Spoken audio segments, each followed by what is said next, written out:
বাজারে যা জিনিসের দাম একটু বুঝে শুনে খরচা করো, বুঝতে পেরেছো?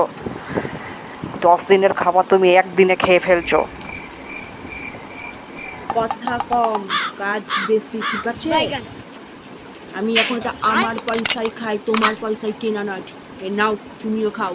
তোমার মতো আমি এরকম খোঁটা দিই না। এখন আমি অন্নপূর্ণা 3000 করে পাই। আর দাঁড়াও, আবার কি হলো? নাও, যা ইচ্ছা হয় তাই খেয়ে নিও, আনন্দ করে নিও, রাখো। আচ্ছা ঠিক আছে ঠিক আছে, এক কাপ কফি পাওয়া যাবে কি? এই মালতী, বাবুকে 1 কাপ কফি দিয়ে দাও তো। মালতীটা আবার কে? আমি ওকে রেখেছি।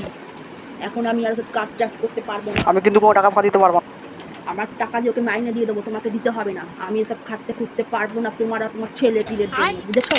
যাও এখান থেকে। হ্যালো, হ্যাঁ ঋতিকা কথা বলছি। হ্যাঁ, আমি তো বিরিয়ানি অর্ডার করেছিলাম। এসে গেছেন? দাঁড়ান, আমি পাঠাচ্ছি আমার বাড়ির একজনকে আনবে। ওকে, থ্যাংক ইউ। হ্যাঁ, ওয়েলকাম। বাবা, আবার বিরিয়ানি? যাও বিরিয়ানিটা নিয়ে আসো। আমার জন্য অর্ডার করেছো? না, এই টাকাটা দিয়েছি, এই টাকায় দিয়ে খেয়ে নাও, আর বাড়িতে ডাল ভাত করা আছে, দিয়ে গিলে নাও।